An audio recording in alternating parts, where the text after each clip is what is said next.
brothers and sisters, I come with you today, before you, with the spirit of all the ancestors who told me to tell you, don't worry about what the white man is doing. Don't worry about what the brown man is doing. Don't worry about what the yellow man is doing. Don't worry about what the red man is doing. Get busy and get focused on what the black man is going to do, what the black woman is going to do, what black people are going to do. I just came from Guadeloupe a few weeks ago. I just came from Ethiopia and South Africa for African Liberation Day. And I want you to know that your brothers and sisters in the Caribbean and your brothers and sisters in Africa are ready for you to come on home. I said, they have a home right here. Don't let the white man brainwash you into thinking African people don't love you. Yes, we got some African coons in America. Yeah, we do. Yes, we got some American African coons in America. Yes, we do. Don't throw away the whole race for the behavior of a few. Absolutely correct. We are needed in the Caribbean. They want us to come down there and help them grow because all their food is coming from Arabs, Chinese, and European Jews. For those of you who can plant, I need to take you to Barbados. I need to take you to Guadeloupe. I need to take you to the U.S. Virgin Islands. Our people need our help. I need to take you to Ethiopia, where they're expecting us to come back and help them build industry and farms and agriculture and schools. Africa needs us. Now, some of you say, as I close, Dr. Umar, why do we care about Africa? We got enough problems in America. I'll tell you why. In the words of the most honorable Marcus Garvey, who said, quote, a strong man is strong everywhere, and a weak man is weak everywhere. I've been all over the world, brothers and sisters, and wherever I go, the European Jew gets respect. Wherever I go, the Asian gets respect. The Chinese get respect. Wherever I go, the East Indian get respect. And wherever I go, even in Africa or the Caribbean, black people are disrespected. Jews are respected because they got a strong Israel.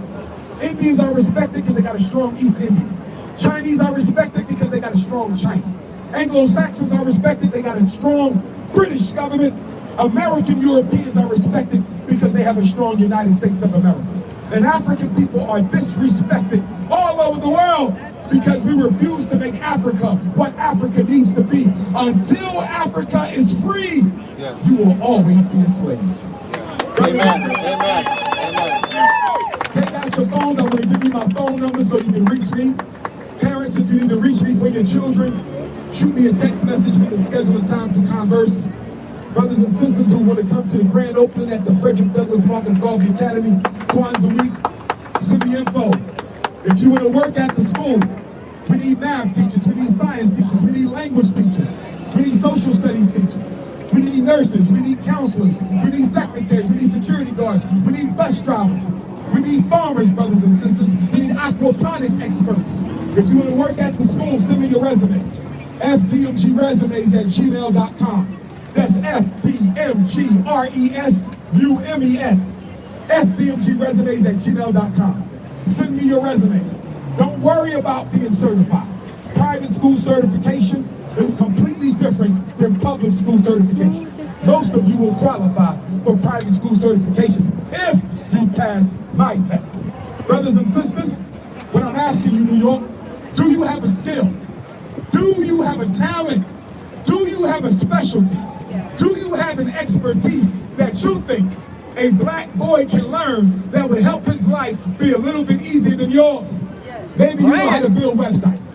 Maybe you know how to teach African martial arts. Maybe you know gun training. Maybe you know hiking. Maybe you know survival skills. Maybe you can do natural hair. Maybe you can teach them how to sew clothing. Queen mothers, you are wanted. My fathers and elder fathers, you are wanted. My teenagers, my 20-year-olds, my 30-year-olds, my 40, 50, 60, all we on up. If you got a skill to teach our children, we welcome you at FDMG. Maybe you can't work every day. Maybe you come in on the weekend and teach your skill. Maybe you come once a month and teach your skill.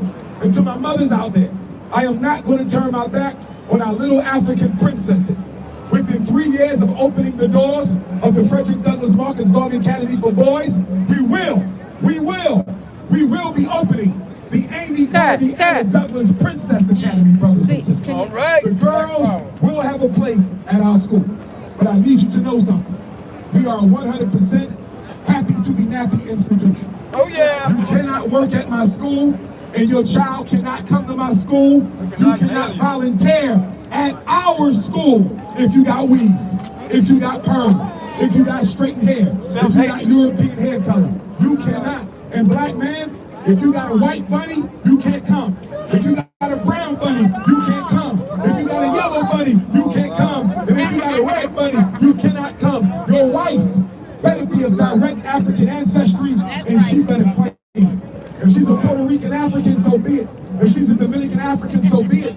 If she's a Cubano African, so be it. But she better identify with her race, because if she don't, she does not count. You can't be African on the weekend. You can't be African only in the summer. We got to sleep African, we got to wake African, we got to walk African, we got to talk African. Brothers and sisters, I come with you today, before you, with the spirit of all the ancestors who told me to tell you, don't worry about what the white man is doing. Don't worry about what the brown man is doing. Don't worry about what the yellow man is doing. Don't worry about what the red man is doing. Get busy and get focused on what the black man is going to do, what the black woman is going to do, what black people are going to do. We will build our own schools. We will build our own hospitals.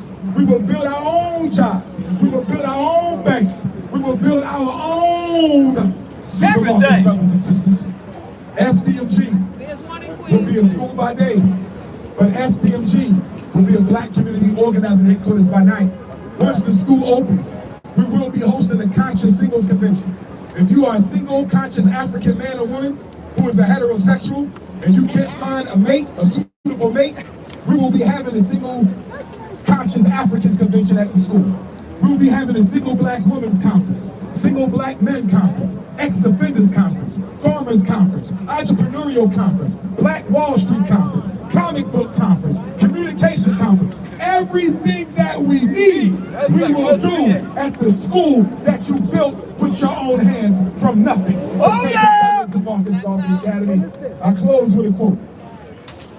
I close now with a quote from my ancestor Frederick Douglass, who also came to New York. They did. New York was where Frederick Douglass landed after escaping from slavery in Baltimore.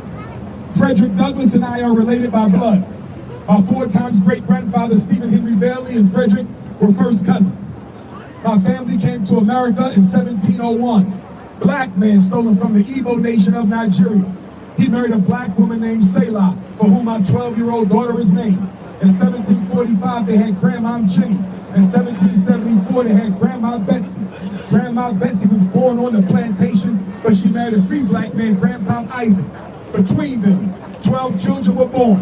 One daughter was named Harriet, another daughter was named Young Betsy, my 5 times great-grandmother. These 2 black women were raped by the slave master who owned our family on the Benton, Maryland plantation.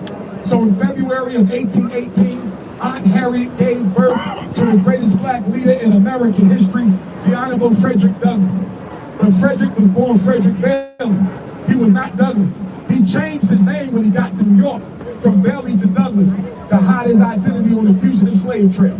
My grandfather Stephen was born the very next year, 1819, into slavery. He married another black woman who was also enslaved, Grandma Caroline. They had my Grandpa George. Grandpa George and Grandpa Stephen fought in the United States Colored Troops of Maryland. My Grandpa George was at Appomattox Courthouse on April the 4th when General Robert E. Lee surrendered to Ulysses S. Grant, ending the Civil War. My grandfather was there. My grandfather was in Galveston, Texas on June 19th when General Gordon Granger read Special Order Number 3, emancipating all Texas Africans previously held in bondage, which became the Juneteenth holiday. My grandfather was there. I'm not saying that to brag. I'm saying I'm sick and tired of you telling our children that Abraham Lincoln freed the slaves. Abraham Lincoln didn't free no damn slaves. The slaves freed Abraham Lincoln. So after the Civil War, Grandpa George marries Grandma Annie. They have Grandma Caroline. She moved to Philadelphia. She has Grandma Vivian. She marries a Spanish-speaking Cuban immigrant, my great-grandfather Cicero, who I met just before he died. They have my grandma Ida, who passed away 5 years ago.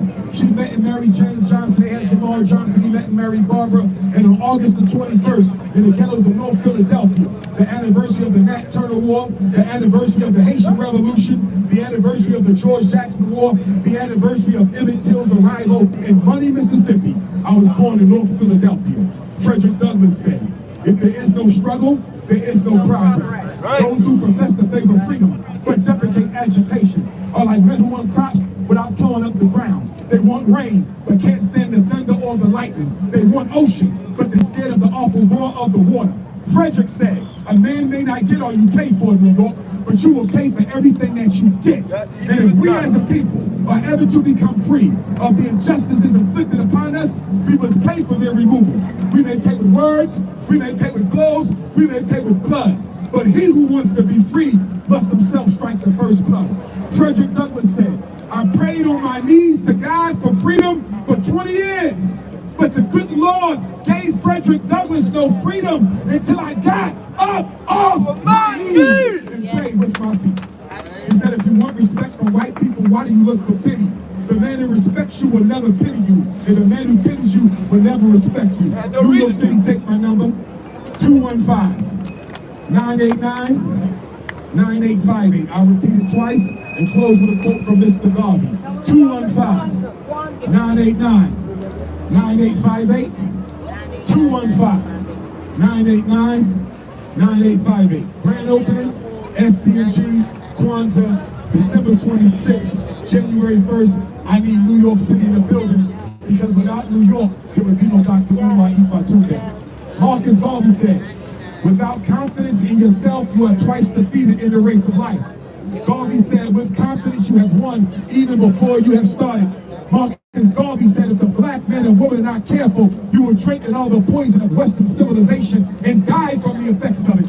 Marcus Garvey was once asked, are you African or are you Jamaican? Are you African or are you Jamaican? Are you African or are you Jamaican? And the leader of the largest black organization in history, the greatest black leader of the 20th century, the only black man to build a mass movement without the use or exploitation of religion. He looked up and said, you asked me, am I African or am I Jamaican? And I answer you by saying, I would never, ever give up a continent for an island. I am an African. Yesterday, today, for all time. New York City, one love family. Yes, sir.